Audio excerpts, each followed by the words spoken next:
Prime Minister renewed his redistribution of wealth attack against the Congress in Rajasthan's Tonk. He accused the Grand Old Party of aiming to seize assets and redistribute wealth targeting women's savings, ancestral lands and homes.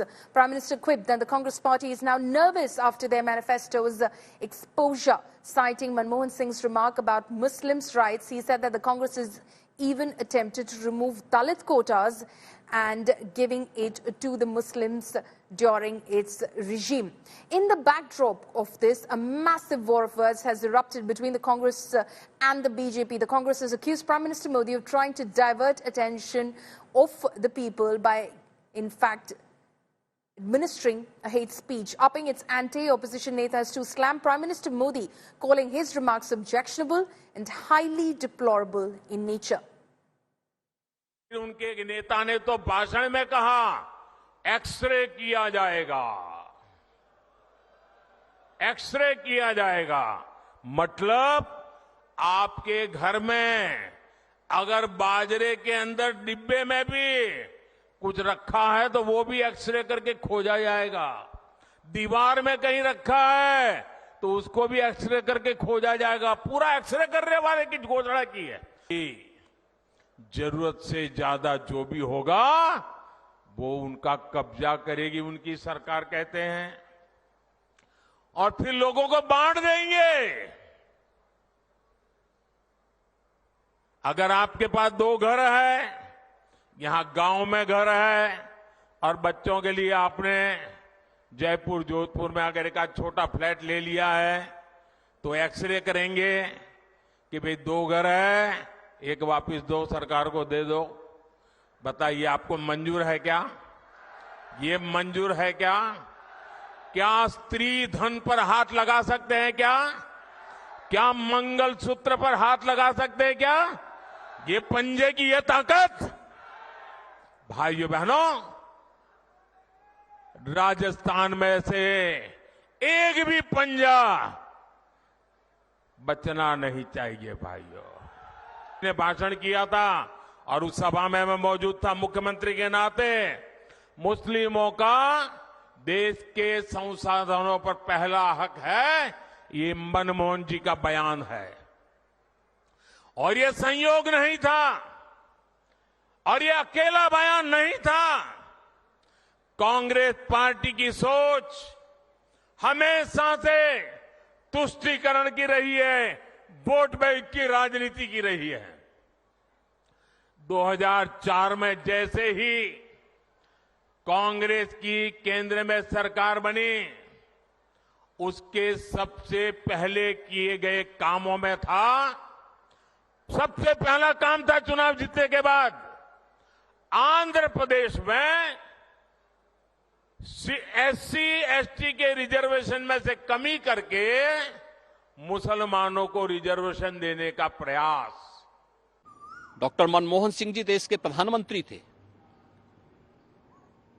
उन्होंने किसके इशारे पर कहा था कि देश के संसाधनों पर पहला अधिकार मुसलमानों का है? आप देश को मुसलमान और गैर मुसलमान के नाम पर, अल्पसंख्यक और बहुसंख्यक के नाम पे बांटना चाहते हैं। कौन सा मुस्लिम लीग का इश्यू है उसमें? सबको, सब महिला को 1-1 लाख रुपए सालाना देना, ये मुस्लिम लीग का है प्रोग्राम? युवाओं को नौकरी देना, ट्रेनिंग देना और उनको 1 लाख रुपए ट्रेनिंग के लिए देना, ये मुस्लिम लीग का है? बोलो आप कौन सा मुस्लिम लीग का है?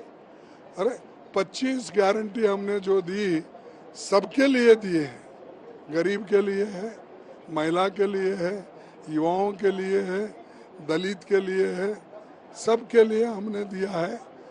Congress party's manifesto has been prepared in a way that they win election in Pakistan. The manifesto is more for the people of Pakistan, less for the people of India. The Congress party has done a manifesto which will snatch resources from the common people, and Congress will destroy the economy of this country. I find that most unfortunate. A prime minister should be prime minister for the whole nation, not only for one segment of the population.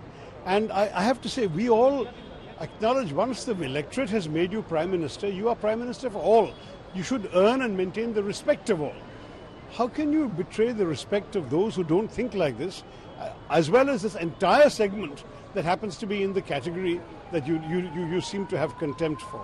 It's most unfortunate. On this one, I must say, it is impossible to find a good word to say about those remarks of the Prime Minister. प्रधानमंत्री जी का बयान तुष्टिकरण वाला नहीं, संतुष्टिकरण वाला है।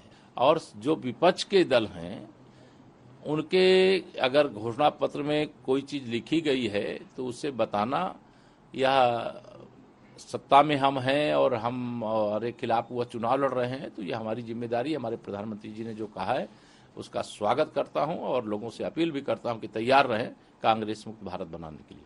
अफसोस की बात यह है कि एक बड़े ओहदे पर फायज होने के बावजूद भी नरेंद्र मोदी को इस तरह की इनडिग्निफाइड बातें करनी पड़ रही हैं।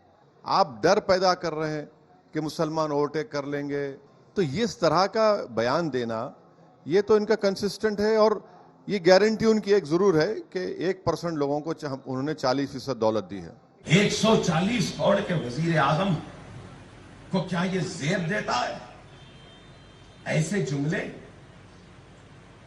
कि मुसलमानों को तकसीम करेंगे, मुसलमानों को घुसपैठी कहते हैं, मुसलमानों को बच्चा पैदा करने वाले कहते हैं। हम घुसपैठी हैं, बच्चे पैदा करने वाले हैं। नरेंद्र मोदी साहब, आपके कितने भाई बहन सब मिला के, इनको भी मिला के, इनके भाई बहन सब मिला के इनके पास भी 6 हैं। फिर हम बच्चा पैदा करें। हम घुसपैठी नहीं हैं, हम इस मुल्क के बाशिंदे हैं। ये मुल्क हमारा था, हमारा है, हमारा रहेगा। ओवैसी ब्रदर्स और सारे लोगों को मैं चुनौती के साथ कहता हूं कि इस चुनाव में घोषणा करे कि जनसंख्या नियंत्रण कानून हम लाएंगे, तो मैं समझ लूं कि अधिक बच्चे पैदा करने वाले लोग समूह को समर्थन नहीं करते।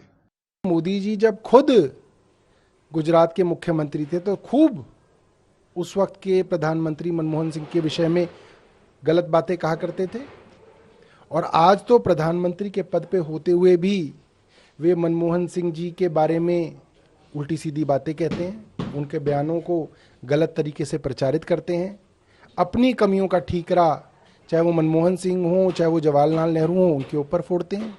ये जो पूरी तरह देश को तोड़ने वाली टीम है, ये चाहती है कि जो देश के गरीब महिला और देश के गरीबों ने जो पूरे तरह कमाने का काम किया, उसको तुष्टीकरण के चक्कर में बांटना।